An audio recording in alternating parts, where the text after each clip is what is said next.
अस्सलाम वालेकुम। मैं हूँ सैयद आतिफ़ पेडागोजिया एजुकेशन सिस्टम से। आज जो इवनिंग में फ़िज़िक्स का पेपर हुआ है क्लास 10th का, उसको डिस्कस करते हैं। शॉर्ट क्वेश्चन में सबसे पहले जो शॉर्ट क्वेश्चन गिवन था, what is mean by an isotopes, do the different isotopes of an element have similar chemical properties. तो सबसे पहले तो आपने आइसोटोप्स को डिफाइन करना था, और दूसरा है कि इसके केमिकल प्रॉपर्टीज सेम होते हैं क्योंकि इनके इलेक्ट्रॉनिक कॉन्फ़िगरेशन क्या होता है, सेम होता है। नेक्स्ट क्वेश्चन है, calculate the heat required to raise the temperature of 2 kg substance from 40 degree Celsius to 45 degree Celsius given specific heat 4 to 100 joule per kg per kelvin. तो आपने amount of heat कितनी required है ये find करना था। Formula है आपके पास Q equal m c change in temperature. तो एम मैथ है आपके पास 2 kg। आपने चेंज इन टेम्परेचर फाइंड करना है। हाई टेम्परेचर है 45, माइनस 40 से आ जाएगा 5, और साथ में आपको स्पेसिफिक हीट कैपेसिटी गिवन है 420 है, तो इसको मल्टीप्लाई करेंगे तो आपके पास आंसर आ जाएगा 4200 joule heat is required. Next question है, what is mean by electric field, how it affect a test charge placed in it, explain briefly. तो सबसे पहले आपने इलेक्ट्रिक फील्ड को डिफाइन करना था। अगर हम एक टेस्ट चार्ज जिसको हम यूजुअली पॉजिटिव लेते हैं, अगर हम इसको किसी भी इलेक्ट्रिक फील्ड में रखते हैं तो उस पर क्या एग्जर्ट होता है, उस पर एक इलेक्ट्रिक फोर्स एग्जर्ट होता है in the direction of electric field. Next question है, state two function of diode. Diode के दो फंक्शंस आपने एक्सप्लेन करने थे, बस सिंपली इसको डिफाइन करना था। तो एक जिस तरह फंक्शन आ जाता है कि डायोड सिंपली क्या काम करता है, इसको हम रेक्टिफिकेशन के लिए भी यूज करते हैं, यानी ये करंट को एक ही डायरेक्शन में अलाउ करता है। नेक्स्ट इसमें आ जाता है कि इसको हम सिग्नल मॉड्यूलेशन के लिए भी यूज करते हैं, एज अ स्विच भी यूज करते हैं स्विचिंग के लिए, और वोल्टेज रेगुलेशन के लिए भी हम इसको यूज करते हैं। नेक्स्ट क्वेश्चन आ जाता है, make wave form of transverse wave, how is energy transferred in transverse wave, write briefly. तो ट्रांसवर्स वेव्स एक ऐसे वेव्स होते हैं जिसमें पार्टिकल्स डायरेक्शन ऑफ प्रोपेगेशन के परपेंडिकुलर वाइब्रेट करते हैं। Particle vibrates perpendicular to the direction of energy. तो जिस डायरेक्शन में वेव ट्रांसफर होती है उसी डायरेक्शन में एनर्जी भी ट्रांसफर होती है। नेक्स्ट क्वेश्चन है, calculate the total EMF of three cells of 1.5 volt when they are connected in three identical cells given है।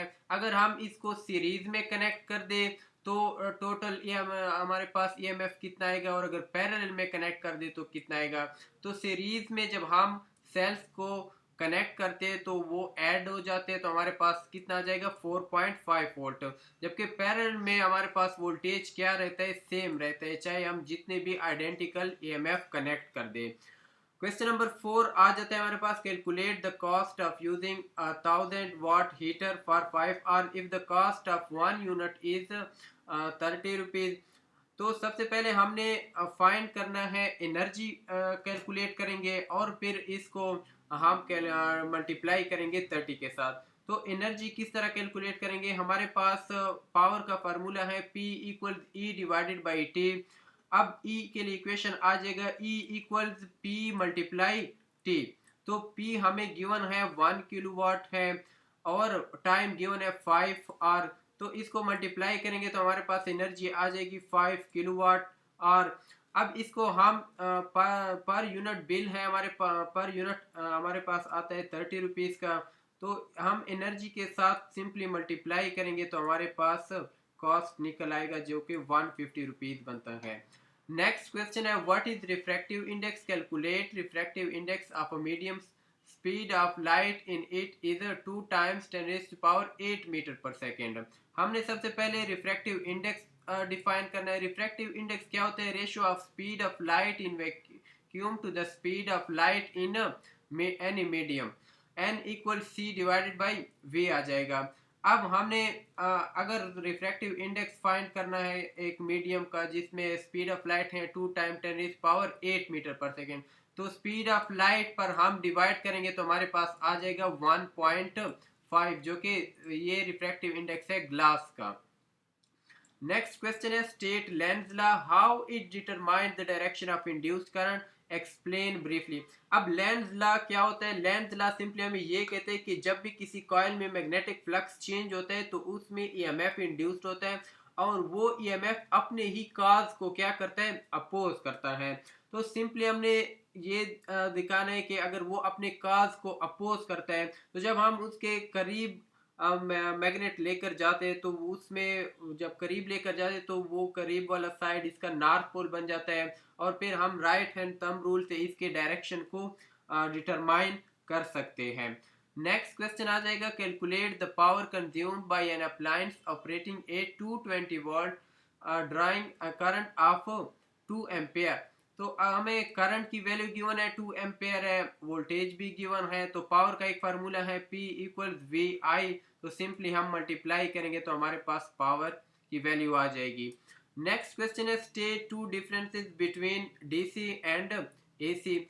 डीसी हमारे पास वन यूनि डायरेक्शनल करंट है या एक ही डायरेक्शन में ये फ्लो करता है, जबकि अल्टरनेटिंग करंट अपने डायरेक्शन और मैग्नीट्यूड को क्या करता है? चेंज करता है पीरियडिकली। एक और डिफरेंस आ जाएगा कि डीसी में मैग्नीट्यूड कांस्टेंट रहता है, जबकि एसी में टाइम के साथ मैग्नीट्यूड वेरी करता है।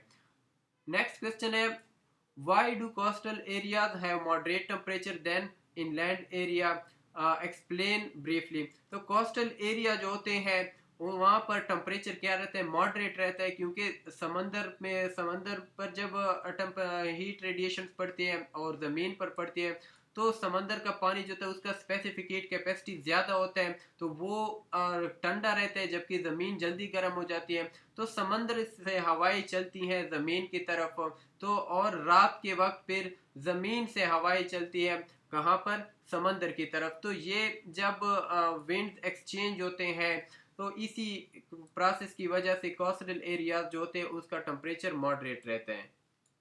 नेक्स्ट क्वेश्चन है what is echo, how is it produce. Echo क्या है और इसको हम किस तरह प्रोड्यूस करते हैं? तो इको सिंपली है हमारे पास reflection of sound.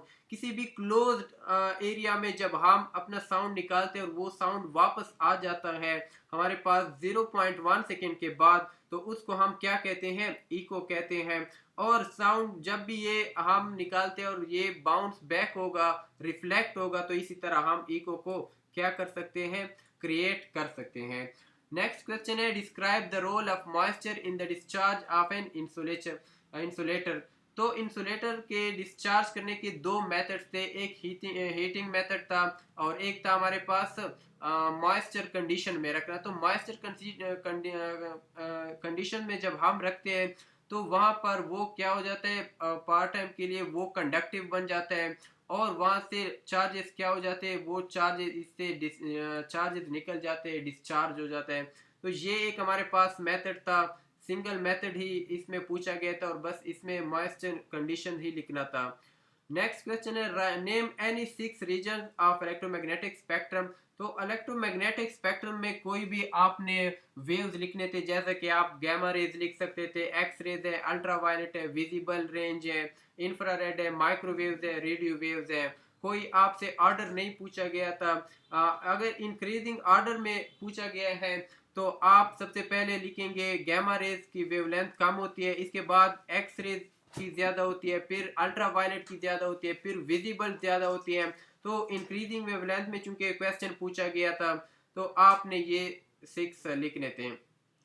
Next question है state Ohm's law, if a resistance has resistance of 10 ohm and 2 ohm flow through it, find the potential difference. तो ओहम्स लॉ एक्सप्लेन करना था कि ओहम्स लॉ में ये कहता है कि सिंपली वोल्टेज जो है किसी भी वायर में करंट के डायरेक्टली प्रोपोर्शनल होता है अगर रेजिस्टेंस को हम कांस्टेंट रखते हैं और V इक्वल्स आई आर, तो I और R की वैल्यू आप पुट करेंगे तो आपके पास ये आंसर निकल आएगा।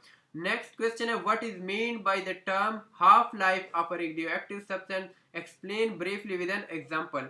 हाफ लाइफ सिंपली क्या होता है? हाफ लाइफ आपने डिफाइन करना था कि हाफ लाइफ वो टाइम होता है जिसमें कोई भी गिवन रेडियोएक्टिव न्यूक्लियाई हाफ अपने गिवन अमाउंट का हाफ क्या हो जाता है? डिके हो जाता है। जैसे कार्बन 14 का हाफ लाइफ कितना है हमारे पास?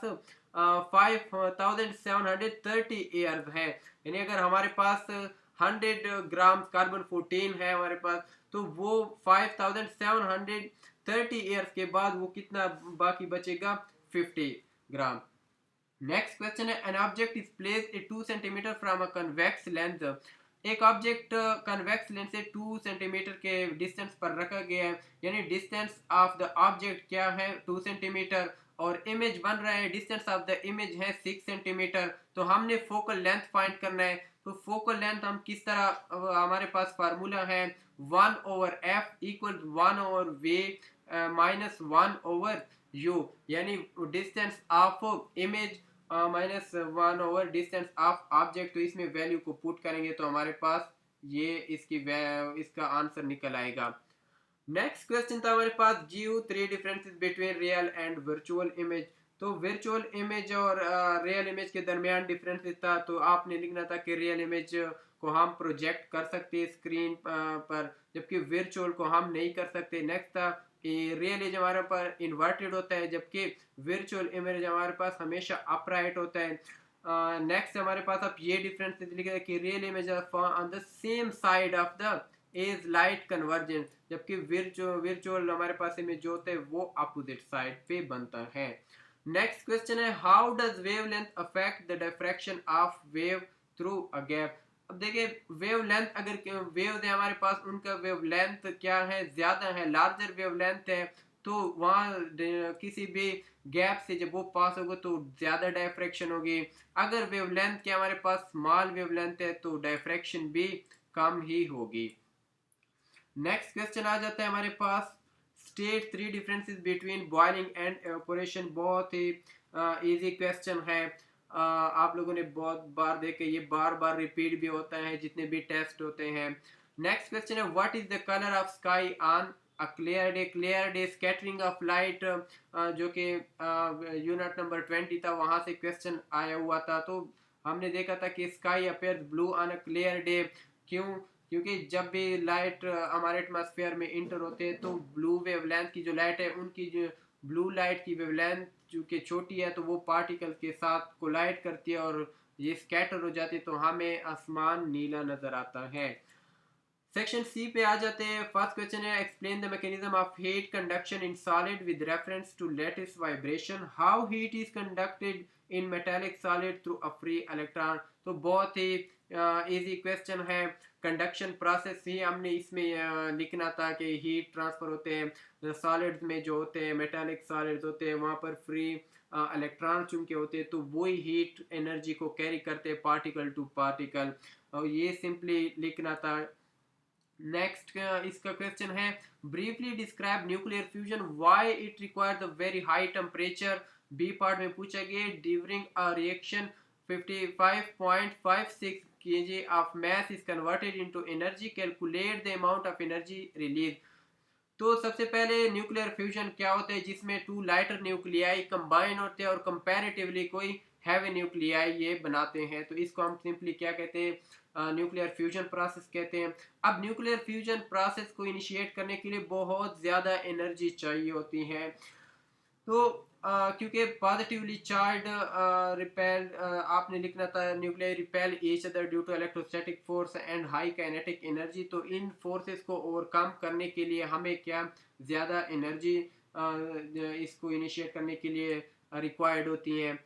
अब अगर हमारे पास मैस है 55.56 kg और हमारे पास स्पीड ऑफ लाइट है 3 टाइम्स 10⁸ मीटर पर सेकेंड, तो हम आइंस्टाइन की equation E equal m c square से कितनी एनर्जी रिलीज होगी, ये हम इस इक्वेशन से फाइंड कर सकते हैं। इसमें हमने E इक्वल एम की जगह 55.56 डालेंगे और C की जगह 3 टाइम्स 10⁸ का होल स्क्वायर पुट करेंगे, तो हमारे पास एनर्जी आ जाएगी 5 टाइम 10⁻18 जॉल एनर्जी रिलीज होगी। नेक्स्ट क्वेश्चन है, describe the physical factor affecting loudness and pitch of sound. How the amplitude of a sound affecting it's loudness give suitable example, तो लाउ की sound wave जो होते हैं उसमें लाउडनेस किस चीज़ पर डिपेंडेंट है? लाउडनेस डिपेंड करते हैं एम्पलीट्यूड ऑफ साउंड वेव्स। अगर एम्पलीट्यूड ज़्यादा है तो लाउड साउंड होगी, अगर एम्पलीट्यूड कम है तो फेंट साउंड होगी। फ्रीक्वेंसी किस तरह, अगर फ्रीक्वेंसी ज़्यादा है तो पिच ज़्यादा होगी और हमारे पास साउंड जो होगी वो श्रिल साउंड होगी। जबकि अगर फ्रीक्वेंसी क्या है, लोअर फ्रीक्वेंसी है, तो हमारे पास लोअर पिच होगा और ग्रेव साउंड होगा। और इसी तरह लाउडनेस जो है ये डिस्टेंस पर भी डिपेंड करता है, जिस किसी भी किस मीडियम में साउंड वेव ट्रेवल करते हैं इस चीज पर भी डिपेंड करती है।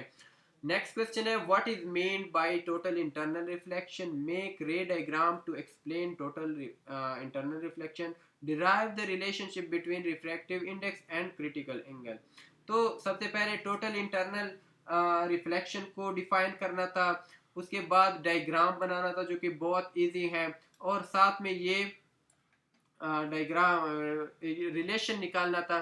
अब ये स्नेल्स लॉ से निकालना था। स्नेल्स लॉ होता है n1 sine theta i equal n2 sine theta r. तो इसी से ही हम इक्वेशन निकाल सकते हैं। रिफ्रैक्टिव इंडेक्स में एक मीडियम का हमारे पास एंगल चूंकि 90 आ जाता है, साइन 91 होता है, तो ये आ जाएगा n2 equal n1 sine theta सी। दूसरा एंगल हमारे पास क्रिटिकल एंगल आ जाएगा, तो इसे हमारे पास इक्वेशन आ जाएगा sine theta c equal n2 divided by n1। अब अगर ये लेट सपोज आ रही एयर से आ रही है तो वहां पर हम रिफ्रैक्टिव इंडेक्स 1 पुट करते हैं, तो हमारे पास फाइनल जो हमारे पास आ जाता है वो आ जाता है n equal 1 over sine theta C, यानी क्रिटिकल एंगल और रिफ्रैक्टिव इंडेक्स के दरमियान जो रिलेशनशिप है वो आ जाता है। नेक्स्ट क्वेश्चन है what is mean by linear expansion of solid? Linear expansion, जब हम सॉलिड को हीट अप करते तो वो उसमें जब वन डायमेंशनल एक्सपेंशन होते तो उसको हम क्या कहते थे? Linear expansion. जिस वो जो डिपेंड करती है अल्फा एल और del t. Linear expansion change in length जो होता है ये दो चीज़ों पर डिपेंड करते हैं, एक ओरिजिनल लेंथ जो है या इनिशियल लेंथ जो है, और दूसरा चेंज इन टेम्परेचर पर। और हमारे पास ये आ जाता है कोफिशिएंट ऑफ लीनियर एक्सपेंशन। अब जो रेलवे ट्रैक्स होते हैं इसके दरमियान हम गैप्स क्यों छोड़ते हैं?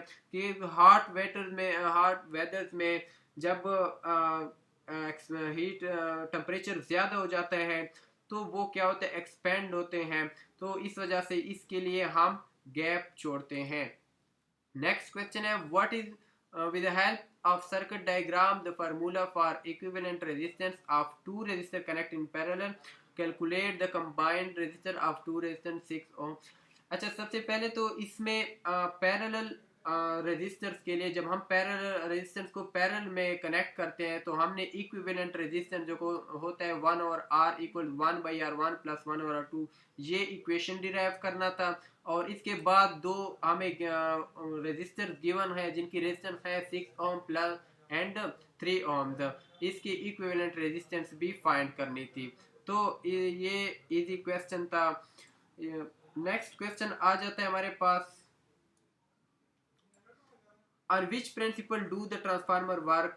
Explain the working of a simple iron core transformer. Also give its formula. Describe the construction of simple iron core transformer with a neat diagram। तो ट्रांसफार्मर इलेक्ट्रोमैग्नेटिक इंडक्शन पर काम करते हैं, या हम इस तरह एक्सप्लेन करते हैं कि transformer work on the principle of mutual induction, तो ये भी लिख सकते थे। इसके बाद है आयरन कोर ट्रांसफार्मर। इस तरह होता है जी, एक तो हम इसमें हमारे पास ये होता है प्राइमरी कॉइल होता है और सेकेंडरी कॉइल होता है, और हम इसको कहाँ पर रखते हैं? सॉफ्ट आयरन कोर के ऊपर वाउंड करते हैं। तो हमारे पास जब भी हम प्राइमरी कॉइल में करंट को चेंज करेंगे तो इससे ईएमएफ इंड्यूस होगा सेकेंडरी कॉइल में। तो यही इसका बेसिक प्रिंसिपल है, और इसी तरह ही हम इसको सॉफ्ट आयरन कोर को कंस्ट्रक्ट करते हैं। हम इसको कैलकुलेट किस तरह कर सकते हैं?